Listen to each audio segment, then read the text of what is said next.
Hello, my name is Zachary Silvius, and I am a grad student at Liberty University. And this is a quiz over productive and counterproductive behaviors from the IO Psychology class 516. All right, let's get started. Just a bit of info on what we're going to cover. We're going to cover chapters 1 through 6 in this oral quiz. In each one of these presentation slides, you're going to see a word cloud here with the words presented that pop out most from each chapter and help us answer these questions. So let's start with question 1. How have recent historical events affected the course of research in organizational psychology? We're also going to give an example of an event and resulting in outcome. So historical events, as IO psychology really started in per Jackson Biggs in the early 1900s, and it's kind of evolved its way through today. And really, IO psychology evolves just around the business world and how the business world evolves, right? So we start in the beginning, and you go through the big recession, the falling out of the banks, and you get into the big industrial revolution.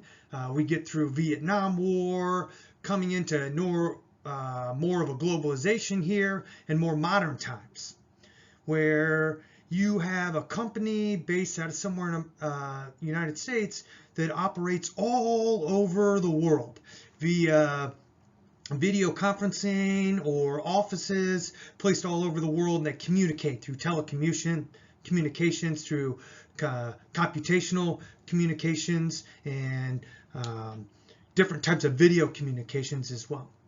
And that really has changed the way it is. So as the business industry itself starts changing, we have to change the way that we study business and its employees. So this grand globalization is a major factor. And recently, what have we really noticed with globalization? Well, technology has really brought us into a new age. And this new age is allowing us to do things that we've never been able to do with the blink of an eye. Okay, so what is this major current event where we're going to see some change? COVID. Let's talk about COVID-19 and how that's really changed things. Okay, well, COVID, due to restrictions and rules, many individuals haven't been able to leave their rooms, leave their homes, get out to their jobs. And in order to survive, these businesses need to find a way to conduct business, and these individuals need to find a way to make money.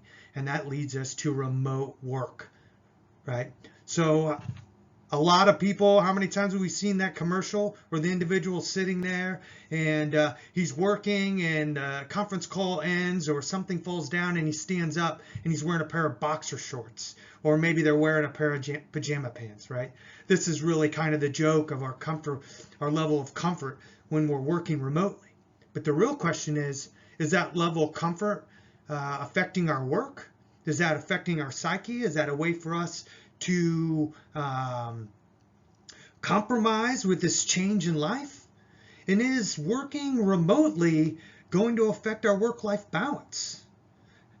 You know, the companies are really starting to realize now, if I employ somebody in the Northeast, in a small town in the Northeast, but my company is in California, it's much cheaper to leave them in the Northeast than it is to pay the money to move them to California.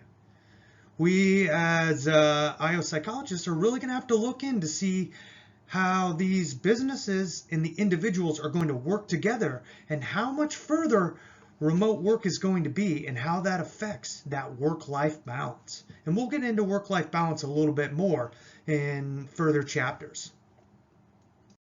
For this next question, we're going to move into the realm of socialization.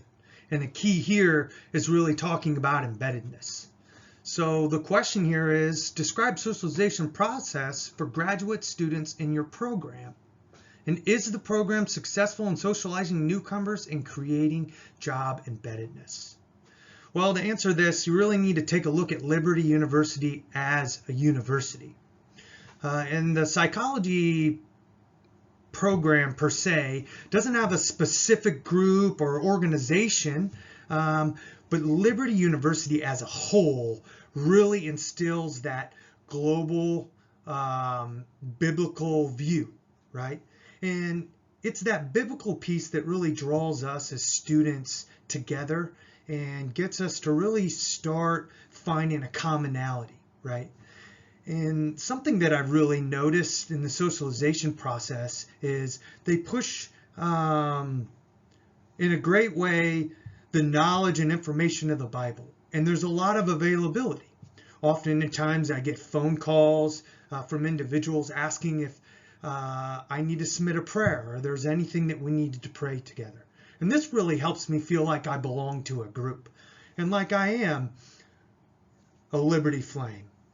And this is very important, and I think this is a great way of socializing. And it really gets to the point of things. Each class allows us to do a quick bio and introduction. And what I found most is, in these introductions, is that we are a very diverse group of individuals, but we all collectively have the same love for our faith. And faith is what really brings us together in that situation. So how does this create embeddedness? Well, embeddedness is something that really keeps us going in the situation, right? It feels like we're part of a team. It gives us that positive feeling, the feeling of collectiveness, right? Support, faith. It brings us all together. And that embeddedness really helps us start to get that feeling of diversity and finding commonalities amongst each other. I think going to Liberty University and this grad program socialization process really helps teach us a way to bring that to the forefront in the businesses we're going to be working, so that we can use it effectively to help embed our own team members in the newcomers in our business so that we can be more effective. It's very important to find that single commonality, or that thing that you can use to lean on in each individual that you share together, so that you can work together for a common goal. All right, next we're going to buzz on over to chapter 4, where we're going to talk a lot about the work-family balance and work, non-work conflict. And this question is, how can an organization reduce or prevent work-family conflict? I think the best way to talk about this is to first start by talking a little bit about what work-family conflict is. Right? We talk about, you ever hear people say, well, I don't bring my work home, or I don't bring my home life to work. And that's that conflict. Is that something that can really happen? If you have a terrible day at work and your boss is riding you and you weren't able to get the things that you were done, is it really that easy to go home and leave that as soon as you walk outside of your work? Or if you go home and you have a newborn child and they're crying and they're up all night, and for that reason you only get a few hours of sleep, isn't it likely that family life is going to affect your ability to do your work appropriately, right? So that's that work-family balance. Trying to find the right level of things so that one cup of tea doesn't overflow and damage the other, right? So we need to really decide what we've got on our plate and figure out what's going on, okay? So how can an organization reduce or prevent work-family conflict? Well, first, I think preventing is probably a stretch. There's way too many factors and variables that go in here that would allow us to absolutely reduce that down to zero. Okay, so what we want to do is try to reduce it and get it down a little bit.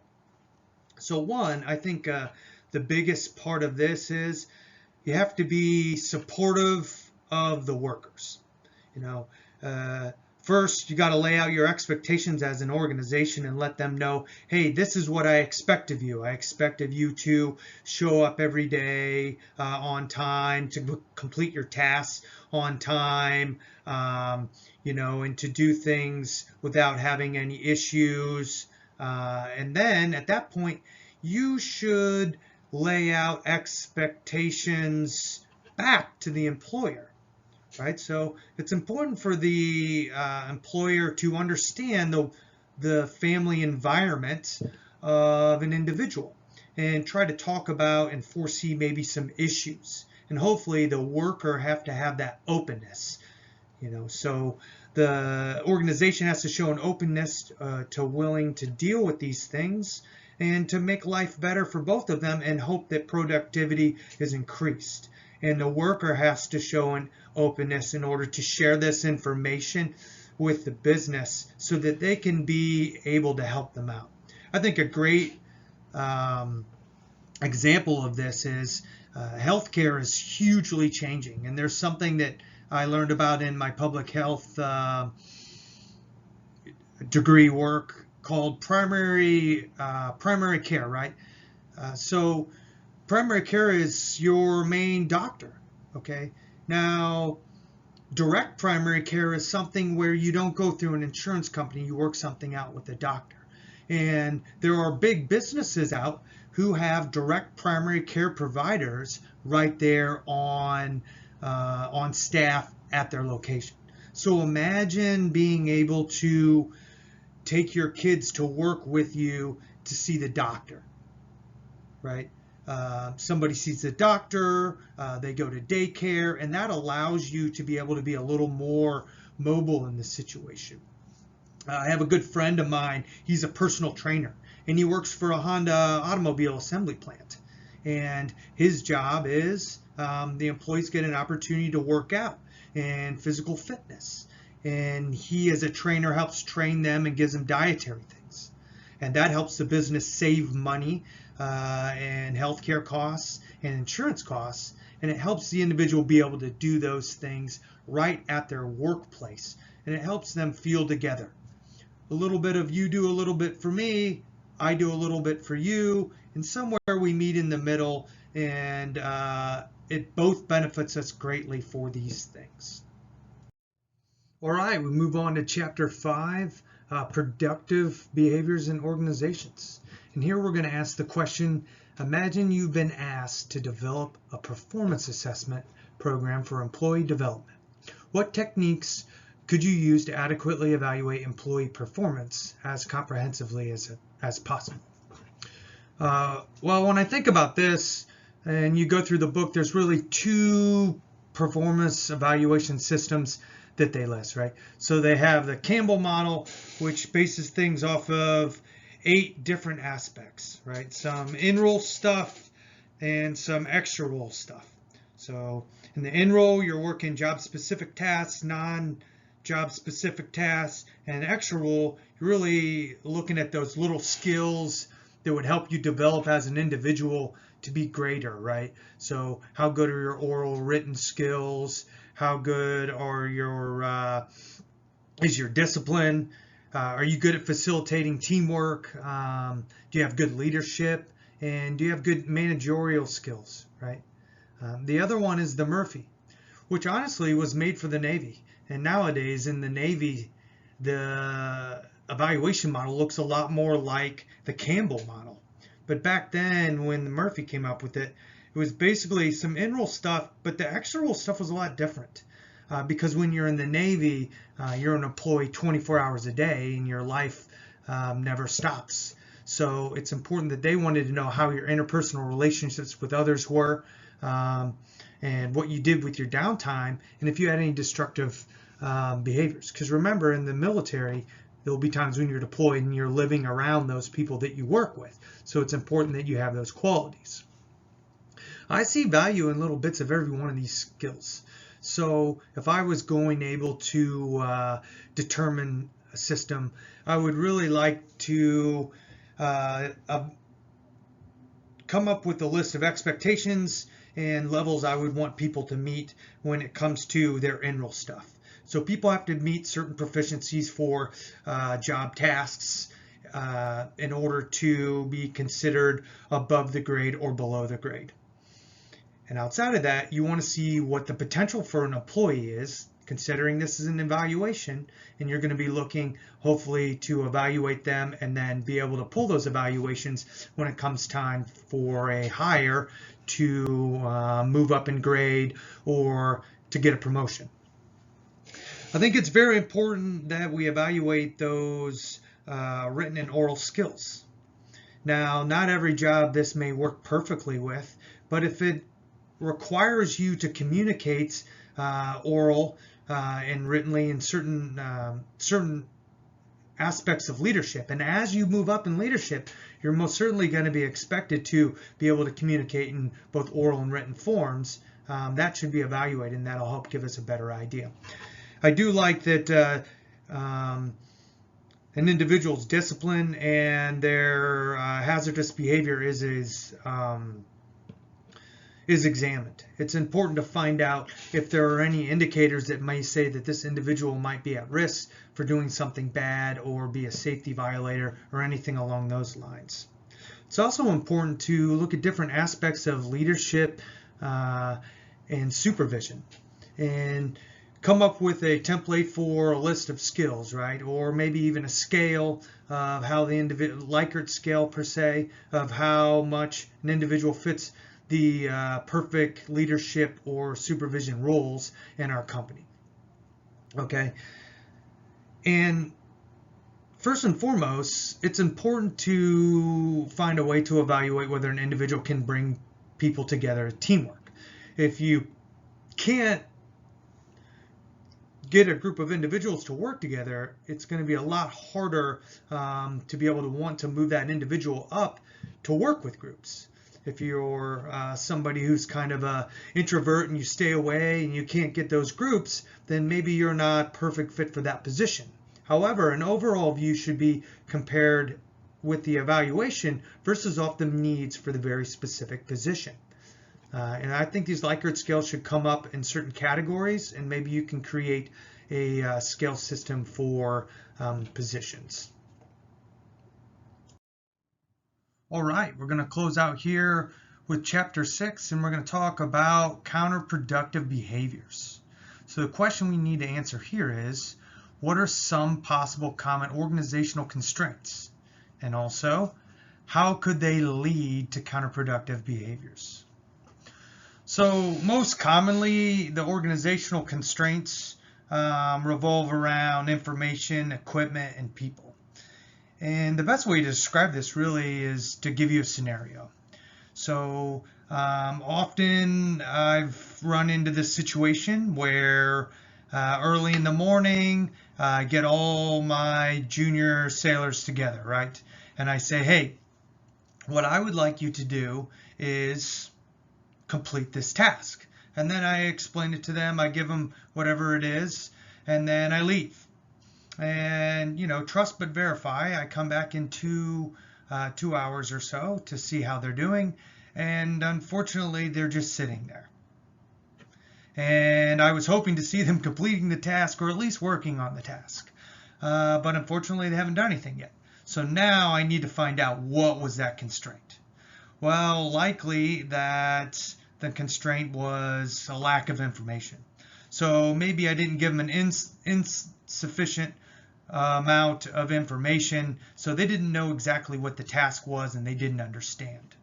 Or maybe that they didn't have the equipment. So maybe I had asked them to give a CPR class and they didn't know where the CPR mannequins were, or they didn't have CPR mannequins. Or maybe they didn't have enough people. I had asked them to do a task where it required 10 people and they only had 5. Unfortunately, they didn't speak up, and discuss these things with me, so we didn't come to an impasse, and I didn't realize that I didn't provide them with sufficient amounts of things. Sometimes it's inadequate. Sometimes the information I give them is just not good enough for them to formulate a plan or decide what they're going to do. And sometimes maybe I give them equipment that's broken or it's not very good. Those aren't very good leadership qualities by me, but again, this is just a scenario per se. So how do these types of constraints, poor information, bad equipment or insufficient equipment or insufficient or poor work people, how does that cause counterproductive behaviors? Well, if you think about it, back to the scenario, what were they not doing? The individuals they were withdrawn at that point. They weren't invested in the mission. They didn't want to get it done. And they were essentially performing in production deviance, where they weren't working and they weren't producing the product that I wanted. Okay. Now, if they don't have enough equipment, then maybe that I may put them in a situation in which they have to be forced to do unsafe behaviors, which is another counterproductive behavior. And if they can't find an idea what to do, then inevitably they're going to misuse their time and their resources. And instead of being productive in the moment, they'll continue to be counterproductive, and they'll probably find something else to do, get on the computer, play on their phone, or something of those sorts. A lot of times what leads them down this path of one of two things. One, someone in the group who's overpowering and or individuals look up to is the bad apple. This is that personal behavior that gets everybody else. So they're the one that speaks up and says, hey, they didn't give us enough information for this, so let's just see and wait until he comes back, and then force them to explain me the information. Or maybe it's situational. Maybe I've given you the best equipment I have, and unfortunately there's no equipment good enough to complete the task. So we're left to either not do the task or to make do with what we have. And in that situation, that's a situational issue.